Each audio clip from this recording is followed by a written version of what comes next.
టీఎస్పీఎస్సీలో AE paper leakage దురదృష్టకరమైన ఘటన అని చైర్మన్ జానారెడ్డి విచారం వ్యక్తం చేశారు. మీడియా సమావేశంలో ఆయన మాట్లాడుతూ 30 లక్షల మంది టీఎస్పీఎస్సీ వెబ్సైట్లో వన్ టైం రిజిస్ట్రేషన్ చేసుకున్నారని అన్నారు.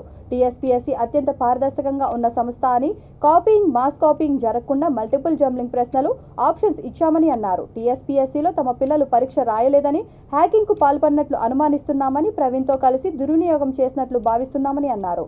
అన్ని ఐపీ అడ్రస్లు ప్రవీణ్కు తెలుసని అన్నారు. ప్రవీణ్ పరీక్ష రాసింది నిజమేనని, 103 మార్కులు హైయెస్ట్ అనేది నిజం కాదని, అతనికి 103 మార్కులు వచ్చింది నిజమేనని, కానీ పరీక్షలో క్వాలిఫై కాలేదని స్పష్టం చేశారు. పేపర్ లీకేజ్కి సంబంధించి మొత్తం 9 మంది అరెస్టు అయ్యారని, అందులో టీఎస్పీఎస్సీ ఉద్యోగులు 5 ఉన్నారని తెలిపారు. ఫోరెన్సిక్ ఆడిట్ రిపోర్టు కోసం ఎదురు చూస్తున్నామని అన్నారు. జూన్ 5 నుంచి గ్రూప్ 1 పరీక్షల టైం ప్రకారం జరుగుతాయని స్పష్టం చేశారు. అన్ని పరీక్షల పేపర్లు కొత్తగా తయారు చేస్తామని తెలిపారు. దాదాపుగా 26 నోటిఫికేషన్స్ ఇవ్వడం జరిగింది. అందులో 8 అంటే 7 ఎగ్జామ్స్ అయిపోయినాయి. 8వ ఎగ్జామ్ ఏంటంటే టౌన్ ప్లానింగ్, బిల్డింగ్ ఓవర్సీస్. అంటే దీంట్లో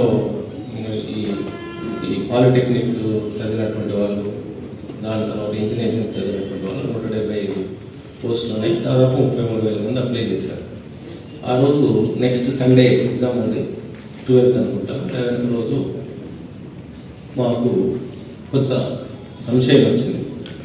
some information from some source we got that మీ దగ్గర ఉన్నటువంటి కాన్ఫిడెన్షియల్ సిస్టమ్ నుంచే ఇన్ఫర్మేషన్ ఎవరో హ్యాక్ చేసి దీన్ని దుర్వినియోగం చేస్తున్నట్టు తెలిసినప్పుడే మేము పోలీస్కి రిపోర్ట్ ఇవ్వడం, కంప్లైంట్ చేయడం. దాని తర్వాత వాళ్ళు 2 రోజులలో మొత్తం ఇష్యూను బయటకు తీసుకురావడం. దాని తర్వాత ఈరోజు బహుశా నేను ఇప్పుడు సాయంత్రం కమిషన్ మీటింగ్లో ఉన్నాను, వాళ్ళందరినీ సంబంధిత వాళ్ళందరినీ అరెస్ట్ చేయడం, ఇవన్నీ మీరు చూస్తుంటారు. సో దాంట్లో ప్రధానంగా తెలియదు ఏంటంటే, ఇప్పుడు పోలీస్ ఇన్వెస్టిగేషన్లో మన దగ్గర రాజశేఖర్ రెడ్డి అని ఒక నెట్వర్క్ ఎక్స్పర్ట్, ఈ నెట్వర్క్ ఎక్స్పర్ట్ దాదాపుగా ఒక 6 ఏళ్ళ నుంచి ఇక్కడ పనిచేస్తున్నారు.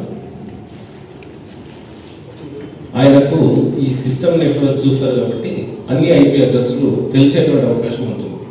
సో ఆయన దుర్వినియోగం చేసడానికి మనకి ఎప్పుడు అవగాహన లేదు. బట్ ఆయనకు ఉన్నటువంటి పరిజ్ఞానంతో ఒక నెట్వర్క్ ఐపీ అడ్రస్ తెలిస్తే ఆ పక్క కూర్చొని కానీ ఇంకో హాల్లో కూర్చొని కానీ కనెక్టివిటీ ఉన్నట్లయితే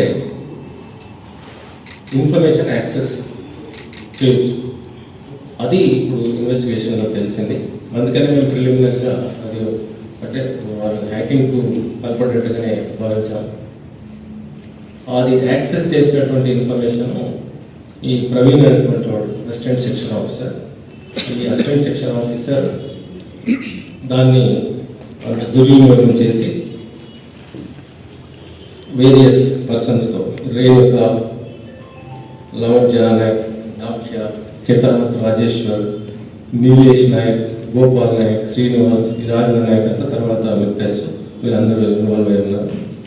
ఈ నీలేష్ నాయక్, గోపాల్ నాయక్ అనేటువంటి వాళ్ళు నెక్స్ట్ అంటే already examination, AE examination assistant